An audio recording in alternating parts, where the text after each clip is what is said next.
안녕하세요. 임수희입니다. 자, 오늘은 강의하는 방법 중에서 설계도면, 초안을 만드는 방법에 대해서 함께 해보도록 하겠습니다. 질문을 하나 드릴게요, 여러분. 건물, 그러니까 여러분들이 지금 현재 계시는 건물, 뭐 각각 서로가 다른 곳에 계시겠지만 그 건물에는 설계도면이 있을까요? 없을까요? 네, 뭐 당연히 설계도가 있겠죠. 그쵸? 그리고 여러분들이 앉아 계시는 의자, 그 의자는 설계도면이 있을까요? 없을까요? 있습니다. 그 설계도면이 있기 때문에 의자가 안전하게 만들어졌고 건물도 안전하게 지어져 있는 겁니다. 자, 그렇다면 우리 강사님들이 하시는 강의는 이제 강의장에서 마이크 잡고 하게 되면 그게 이제 완성품이 되는 거고, 그것을 하기 전에 그 강의를 하기 위한 설계도면이 있습니까? 없습니까? 당연히 설계도면이 있어야 튼튼하고 안전한 강의가 완성될 수 있습니다. 그런데 설계도면이 없고 즉흥적으로 만들어졌거나 대충 만들어진 강의라면 튼튼하고 오래 갈 수 있을까요? 오래 가지 못하게 됩니다. 그래서 정말 잘 나가는 강사님들은 당연히 무대 위에서는 보여주지 않겠죠. 뒤에서 자신의 연구실이나 개인적으로 공부하시는 공간에 거기에서 분명히 자신만의 그 강의에 대한 흐름, 안전하고 튼튼한 강의를 위해서 설계도면을 작업하실 겁니다. 설계도면은 그러니까 강의 전개도라고도 하죠. 크게 가장 많이 사람들이 활용하고 있는 것이 3단계 기법입니다. 아시죠? 서론, 본론, 결론 이렇게 되어 있습니다. 서론은 어떻습니까? 도입으로 시작하는 단계로서 뭐 소개하고 주제 전달하고 뭐 이런 것들이 다 포함되죠. 그래서 한 15%에서 20%를 차지한다라고 얘기를 하고, 그리고 본론으로 들어가죠. 본론은 전체의 70에서 80%를 차지합니다.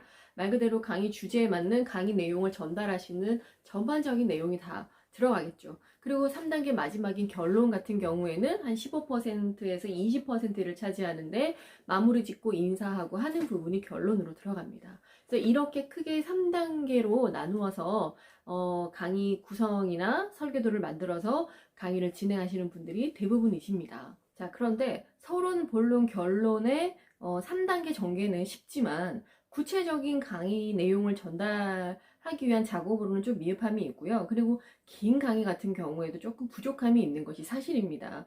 그래서 제가 오늘 여러분들에게 추천드리고 싶은 건 강의 전개 7단계 방법입니다. 자, 순서대로 한번 보여드리면 주제, 그리고 소개, 주의 환기, 동기부여, 방법 제시, 재동기부여, 마무리입니다. 이렇게 7단계로 설계도면을 만드시게 되면 아주 튼튼하고 안전한 강의, 그리고 인정받는 강의를 하실 수가 있습니다. 자, 그러면 하나씩 한번 알아보자고요. 간단하게. 1단계는 주제 소개입니다. 말 그대로 우리가 강의 나가서 어떤 강의를 하실 건지 주제를 설명하셔야 되겠죠. 그래서 강의 시작하기 전에 아마 스크린에 PPT 화면 만드셔갖고 띄워 놓으시잖아요. 그쵸? 그 주제를 만드십니다. 그리고 오늘 강의를 할 강사를 소개하는 건 너무나도 당연한 겁니다. 강의를 하는 사람이 어떤 사람인지 교육생들, 청중들은 궁금해하죠. 그리고 소개를 해야 되는 게 당연한 것이기 때문에 강사 소개를 하시는 게 두 번째 단계입니다. 여기까지는 아마 크게 무리 없이 하실 수 있으실 거예요. 근데 강사 소개도 자신만의 어떤 기법, 뭐 너무 유명하고 많이 하고 계시는 진진진과 기법도 있고, 그러니까 교육생들과 라포를 형성하기 위한 자기소개, 강사 소개에도 여러 가지 방법이 있습니다. 그죠? 자, 그리고 나서 세 번째가 뭐냐면 보통 어떻게 할까요? 주제 소개하고 강사 소개하고 바로 본론으로 들어가는 경우가 있습니다만, 그렇게 하시지 않고 강사 소개 다음에 주의 환기를 시키시는 겁니다. 그러니까 어색한 분위기가 만들어져 있는 상황일 수도 있으니까 그런 강의장의 어색한 분위기를 깨트리는 뭐죠? 아이스 브레이킹을 하시는 겁니다. 그렇게 해서 주의 환기를 시키고 강의에 대해서 조금 흥미감이나 기대감을 가지게끔 해주는 작업을 해놓으시고 그 다음에 들어가는 게 뭘까요? 네 번째 단계가 동기부여입니다. 역시 마찬가지 본론의 내용으로 바로 들어가지가 않죠. 동기부여는 왜 필요할까요? 사실 이 동기부여는 제가 개발한 참여교수법이라는 프로그램의 가장 핵심입니다. 참여교수법이라고 하면 뭔가 액티비티하게 꼭 참여를 해야만이 되는 어떤 교수법 스킬이라고 생각하실 수 있는데, 그것도 포함되지만 그것은 일부이고요. 내가 왜 강의를 들어야 하는지 필요성을 느끼고 동기부여만 받게 되면 교육의 강의에 자발적으로 사람들은 참여하게 됩니다.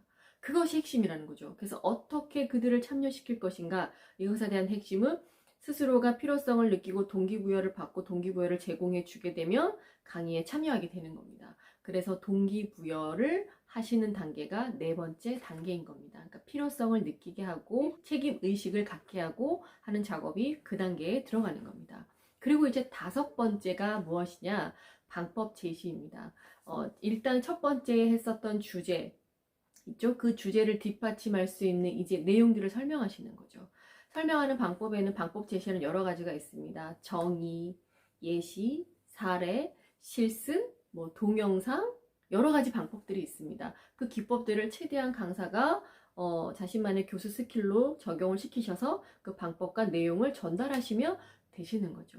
자, 그러면 이제 5단계까지 왔습니다. 그럼 6단계가 뭐죠? 제 동기부여인 겁니다.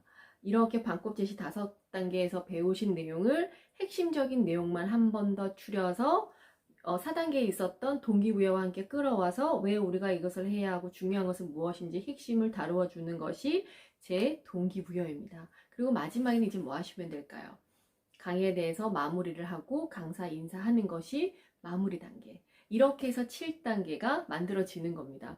어떻습니까? 3단계 서론, 본론, 결론보다는 좀 더 아마 작업을 하거나 이렇게 글로 작성해 보면은 더 이렇게 디테일하게 작성되는 그런 느낌을 받으시게 될 겁니다. 근데 그렇게 해야만이 좀 실수가 줄어들게 되고 좀 더 전달하고자 하는 내용도 잘 전달할 수 있고 강의 흐름도 순서에 맞게끔 잘 짜여질 수가 있고 튼튼하고 안전한 강의가 될 수 있는 겁니다. 그리고 우리가 그 강의 교환을 만드는 순서가 그렇죠.